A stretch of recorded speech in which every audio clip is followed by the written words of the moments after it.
The Bible says that it shall be in the end as it was in the beginning. Mm-hmm.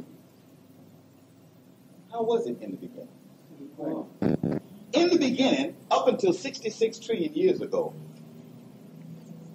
God in person walked around among the people of the earth, and everybody knew who he was. Everybody. Hey, there go the Lord. I mean, it wasn't no big thing. They knew who he was. But when one of our wise scientists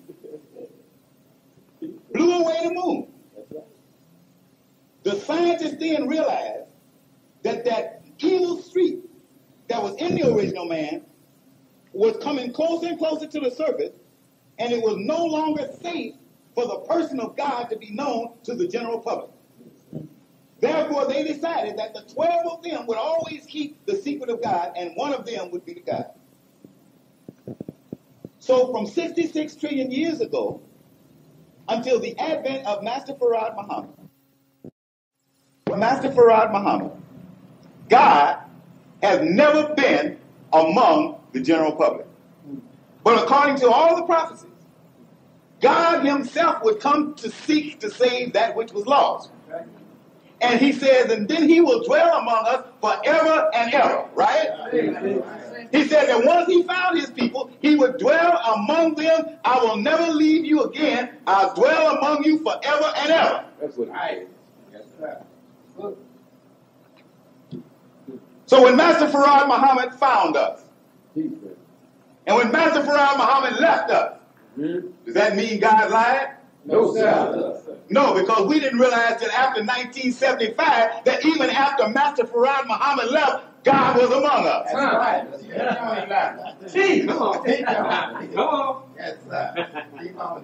Yes, sir. But understand this.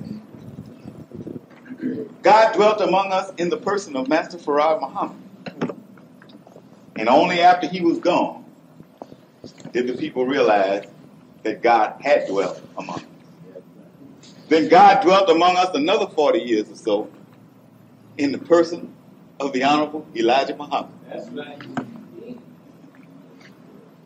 Come on. Go ahead with it, brother. Only after he was gone did we say, that was the Christ, the man who was raised up to become God. Yes, sir. Man like Moses, who Jehovah made a God. That's right. Only then did we realize it. So that means that it is still not quite like it was in the beginning. God has kept his promise. He always dwells among us. But we have reached an intermediary stage now, where we still can't stand God dwelling among us, and we know he is God. We still have got to look in the past. He's got to always have been the God. You see, the reason that Master Farad Muhammad was referred to all through Scripture as the Almighty God and the Everlasting God, it did not mean that that man was going to live forever. That's right.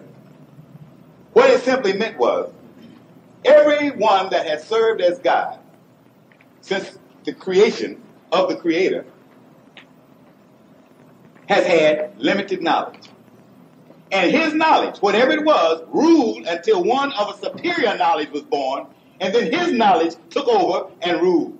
Even after he's dead and gone, his knowledge was ruling through whatever man was sitting there in the seat as the God. He was using the brain, the mind, the power of that God until one was born greater than that one, then his power began to rule.